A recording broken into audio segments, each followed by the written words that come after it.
All right, here in round one, and I think we are keeping this hand. Even though we don't have our blue or red source in hand, I still think this is okay.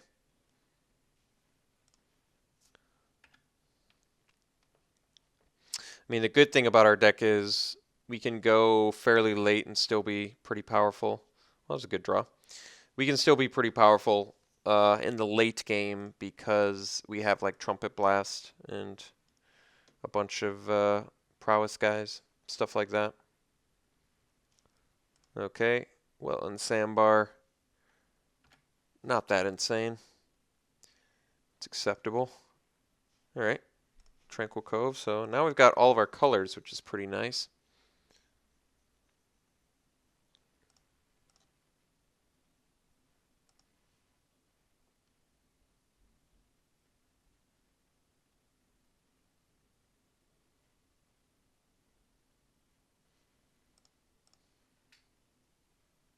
No attacks. Well, I think that was a mistake.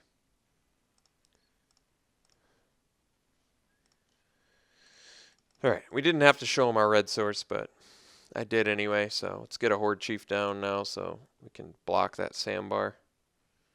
Next turn we can get our Quiet Contemplation online. All this setting up for a nice Sage of the Inward Eye and value Defiant Strikes that tap down my opponent's creatures. Alright, Scaldkin, not the worst card to see. Ooh, Bondkin's not bad either. Let's, well, could drop the Bondkin. Still working our way to this Quiet Contemplation, but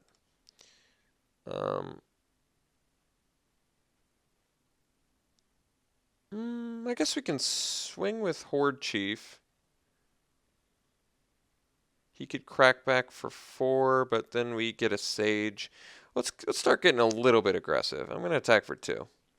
The reason I'm attacking is he's going to be able to get in with Scaldkin anyway, and if he wants to double block here, I wouldn't mind trading a Horde Chief for his Scaldkin. Or playing Defiant Strike and killing them both. Yeah, that would also be good. I think basically I can afford to get a little bit aggressive because I've got this Contemplation and this Sage. Like he can crack back for 4 here, but I still feel good. I don't see Grixis very often.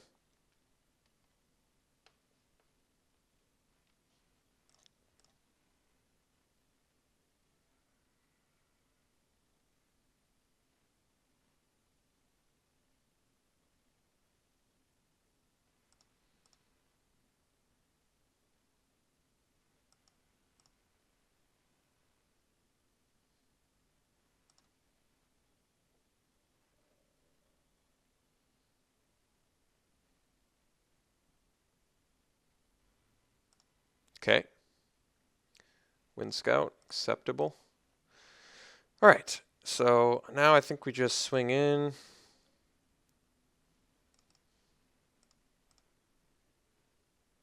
Then we drop the Sage.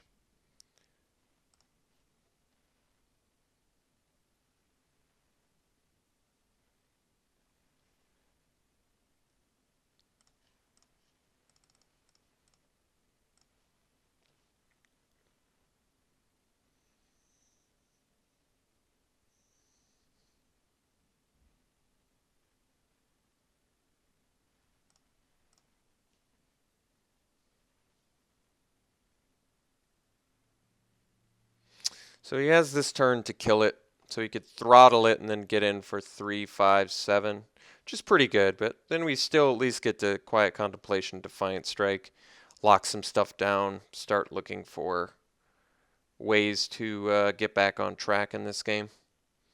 But the Sage of the Inward Eye at least forces him to deal with it pretty much immediately.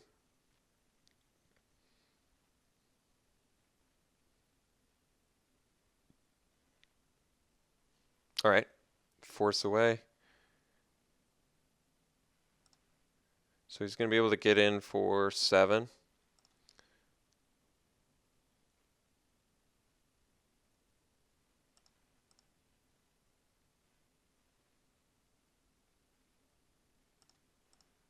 So now I think we're just swinging Bonkin, and we'll leave back the Horde Chief to block the Sandbar if need be. Ascendancy's not. Actually, Ascendancy's pretty insane. But I can't stop the Flyers yet, so I still think I need to drop my Sage. But I'm leaving the Horde Chief back so I can prevent the Sandbar damage.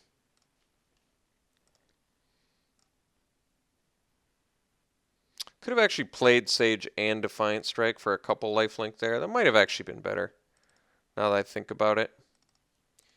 But I can still do that next turn if need be. So this still does force him to have a good answer to Sage.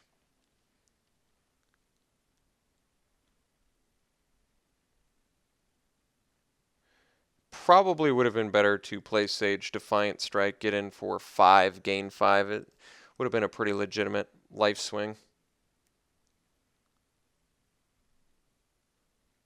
Alright. I think I just block Skuldkin.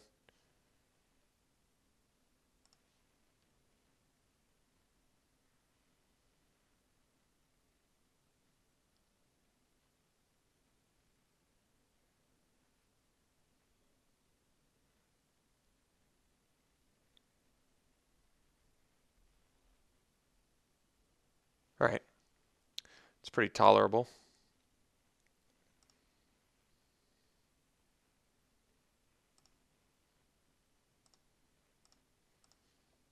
Alright, so now we just drop Ascendancy.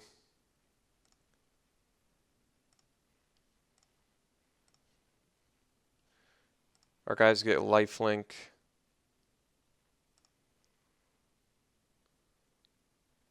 We swing in.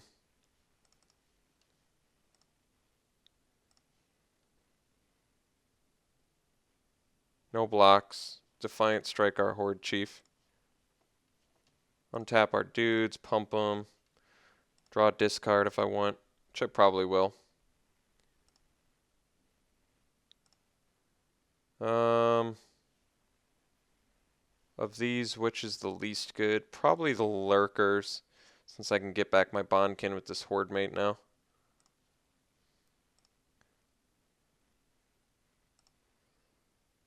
Draw from that, and get in for 8 damage, and we even get to follow up with a student, which is kind of nice.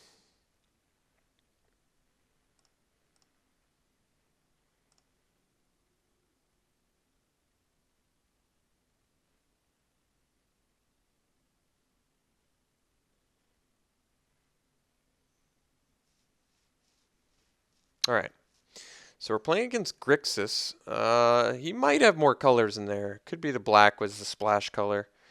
He could be Teamer. He could also be Jeskai. Or he could be straight up Grixis. I mean, it's not out of the realm of possibility, but we didn't see much from him that would indicate a sideboard plan. I mean, I guess Barrage of Boulders versus the Wind Scout and the Wetland Sandbar. That's an option. I could see that. Maybe it's a better option than like Crippling Chill, just based on the limited information we saw. I'll try it. Let's trade these out. See how that works for us. Could also trade a Defiant Strike for it. Leave in the Crippling Chill. But kind of like the Defiant Strikes. So let's just trade a Chill for a Barrage of Boulders.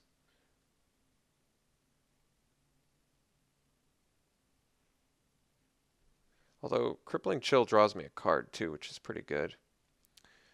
I like drawing cards. I mean, the Suspension Field's actually the one that didn't look like it was going to do that much this game. Could be he still has fatties, though. I mean, we didn't see any guys with toughness 3 or greater, though.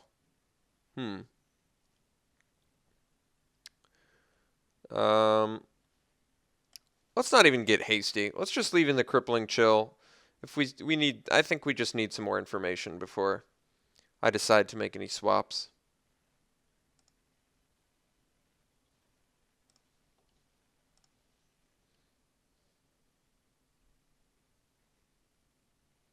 All right.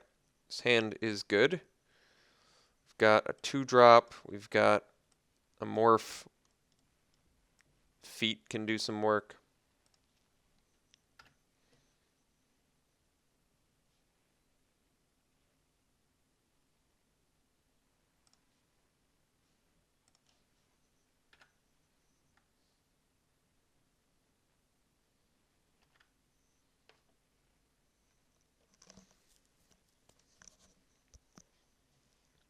All right, it would appear that he is definitely mini colors, so he was just having some mana issues, it would appear. Question is, do I want to morph in my Mystic next turn or drop the Student? I mean, because I don't have a blue source, the Student play seems a bit more attractive alongside the Feat of Resistance as well. I should just F6, I'm tapped out. And I have a Summoning 6 Student. Alright, what do we got? Just Sky Elder, alright.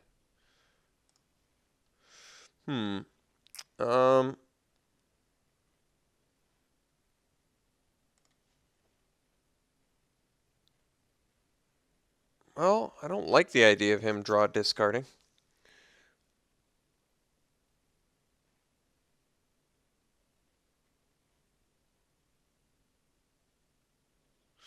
If I play the Student, I can't leave up Feat of Resistance, which is a bit of an issue.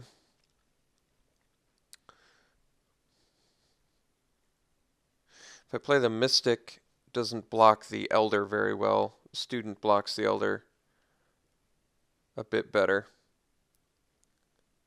I think I just swing and then play Student. I mean, it's not the end of the world if he gets a loot off, so...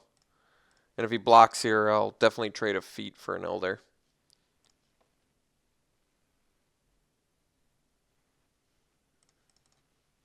Not that that would be a fantastic trade, but because Feat of Resistance permanently buffs my guy, I would say it's a pretty good trade. I guess I can actually block here. Even if he aggressively attacks with Elder and he's got a combat trick, I can just get it right back with Timely Horde Mate. So this is actually a pretty safe block, even if he gets pretty aggressive here.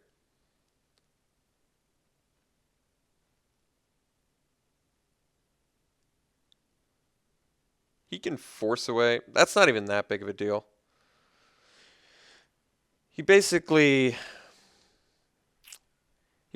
trades a force away for a loot, which I don't think is that good. He does get in 2 points of damage, but trading a force away for a loot, I don't think is the best use of it.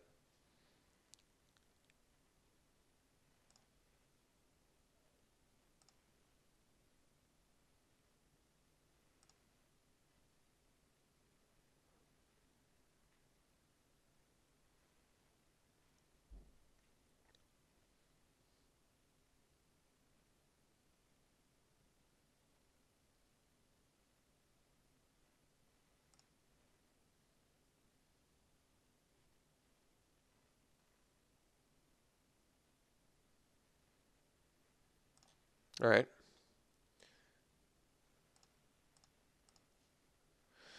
All right, I'm going to play the Cliff so we have our blue source. And I think I'm just going to drop my Mystic here. Could replay the Student, but I'd rather play the Mystic.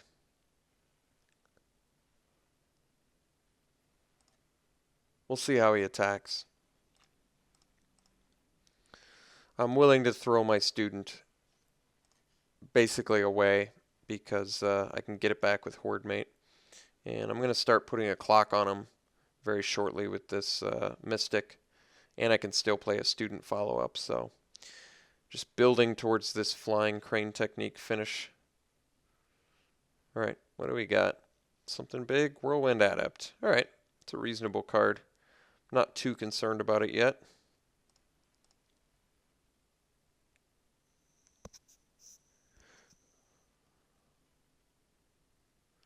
Certainly does not have an attack.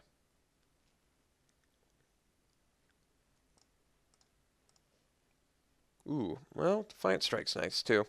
Let's, I think we're just going to go for the old, we can start getting a bit aggressive here. So we'll get in with our Mystic. He can crack back with Adept, I guess, but I don't mind so much.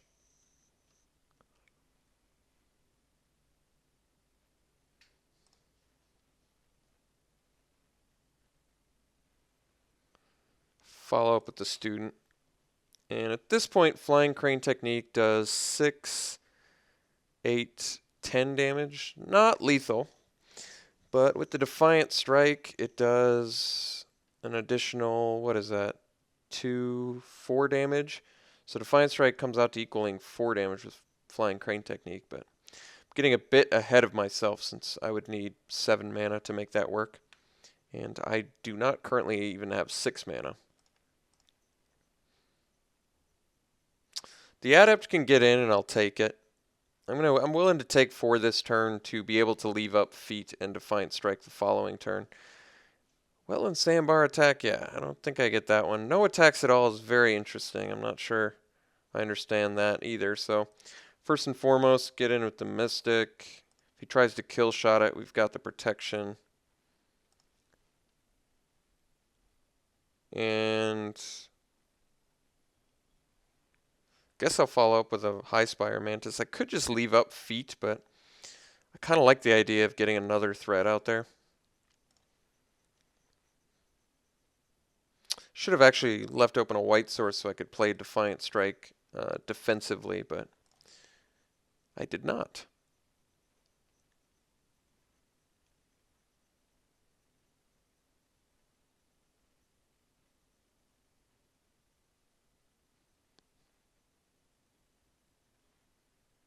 High Sentinels are quite good.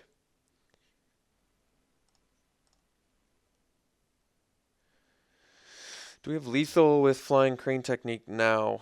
Not really. But I can still swing with... I do have Flying Crane Technique. So 2, 4, 10. It is lethal, but... and I trample over for 2, so it's not bad. It forces him to block with High Sentinels. I guess if he has Feat of Resistance, it's pretty good for him.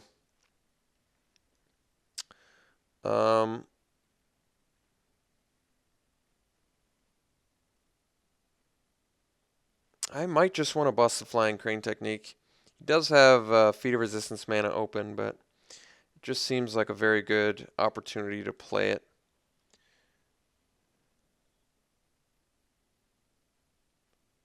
Does seem like a good opportunity. I could just keep bashing with the Mystic too.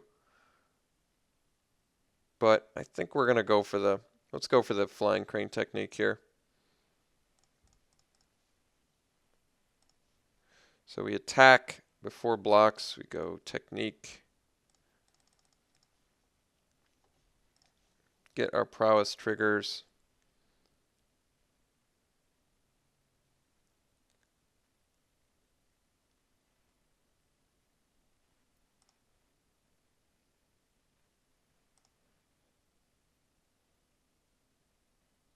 Certainly not doing the safest play.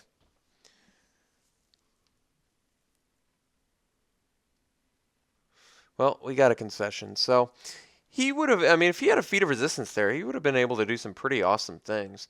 He would have been able to play it on his High Sentinels or another guy, I think. Well, it would make the most sense on his High Sentinels because then he would have been able to block the High Spire Mantis without dying and kill it. He still would have taken 14, was it 6, 10, 14 points of damage, which would not have been lethal. But if he blocks, if he has nothing there and he blocks, is he actually dead? So it's 4, 8, 14, and then trample over for another 2. So it is actually lethal if he had nothing there, which it appears he didn't. So Flying Crane Technique for the win. We'll see you in round 2.